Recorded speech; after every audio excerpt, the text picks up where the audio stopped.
Hello students, today we are continuing our lecture on real numbers from class 10th mathematics. So let's see what it is. Theorem 1.3. Root 2 is irrational. हमें ये prove करना है, तो इसके लिए सबसे पहले हम क्या करेंगे? हम क्या एज्यूम करेंगे? Let's assume to the contrary that root 2 is rational.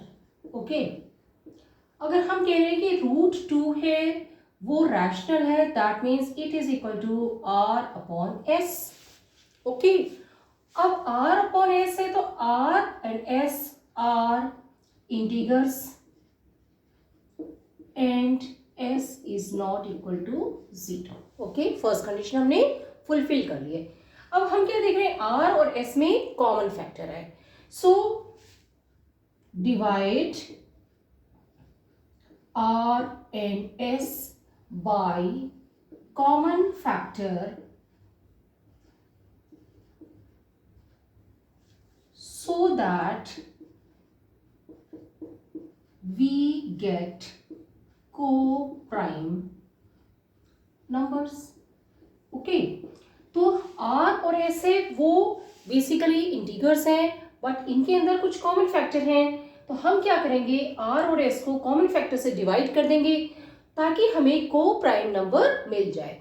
So let's assume कि root 2 is equal to a upon b, where a and b are coprime. यानी कि हमने आर और एस को डिवाइड किया कॉमन फैक्टर से, तो हमें ए अपॉन बी मिल गया, और ए अपॉन बी है वो क्या है? को प्राइम है.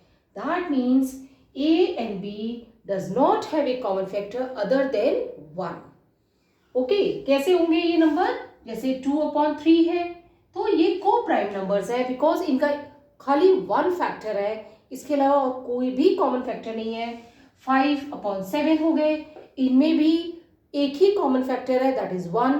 इसके अलावा और कोई कॉमन फैक्टर नहीं है, तो हम कह सकते हैं 2 and 3 are coprime, 5 and 7 are coprime. Okay, so हमने root 2 is equal to a upon b. अब हम इसे b को यहां ले जाते हैं तो हमारे पास क्या आ जाएगा?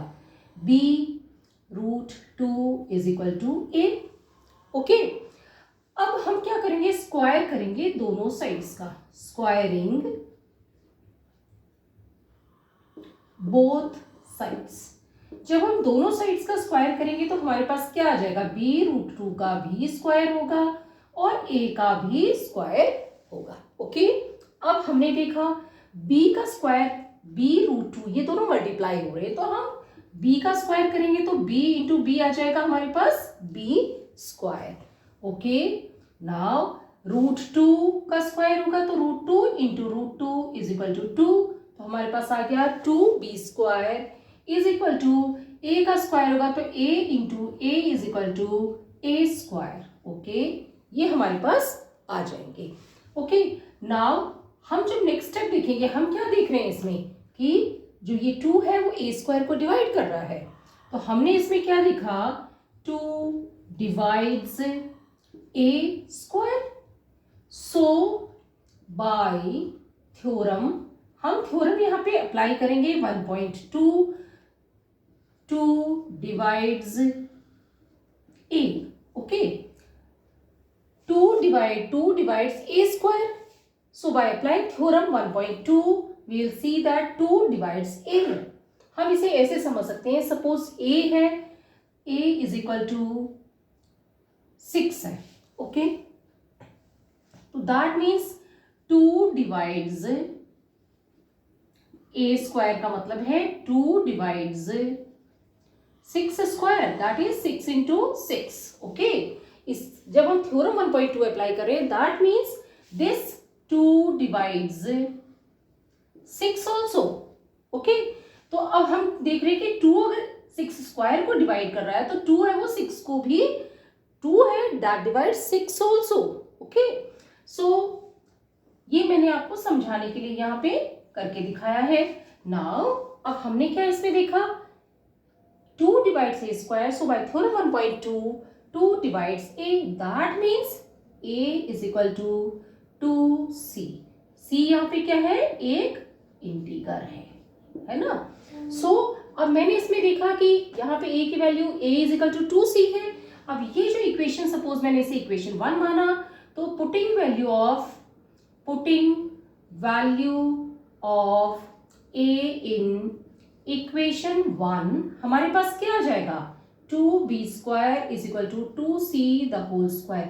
a की जगह पे मैंने 2c लिख दिया और a स्क्वायर था इसलिए 2c का स्क्वायर कर दिया। अब मेरे पास क्या आया, 2b square is equal to 2 into 2 is 4, okay, c into c is equal to c square, मेरे पास ये आ गए। ओके, नाउ अब हम क्या देख रहे हैं, b square is equal to 4 divide by 2 into c square, क्योंकि ये 2 यहाँ पे है, यहाँ आएगा तो डिवाइड हो जाएगा, 2 वन जा 2, 2 टू जा 4, तो हमारे पास आ गया b square is equal to 2c square. Okay, now हमने देखा इसमें कि 2 डिवाइड्स b स्क्वायर, यहाँ पे 2 है, b स्क्वायर को डिवाइड करता है, 2 divides b square, so bye theorem 1.2 2 divides b।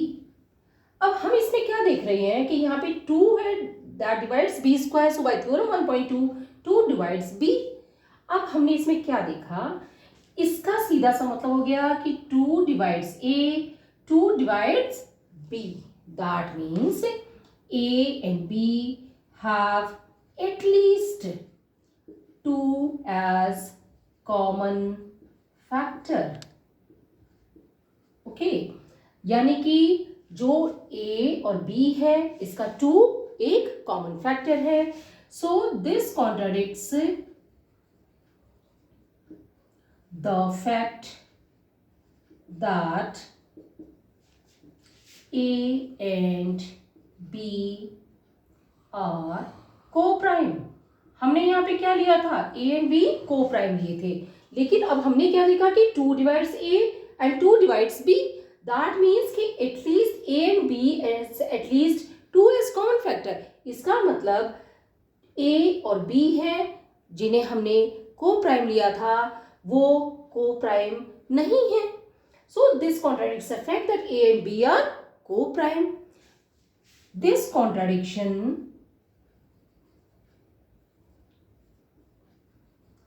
has arisen because of our incorrect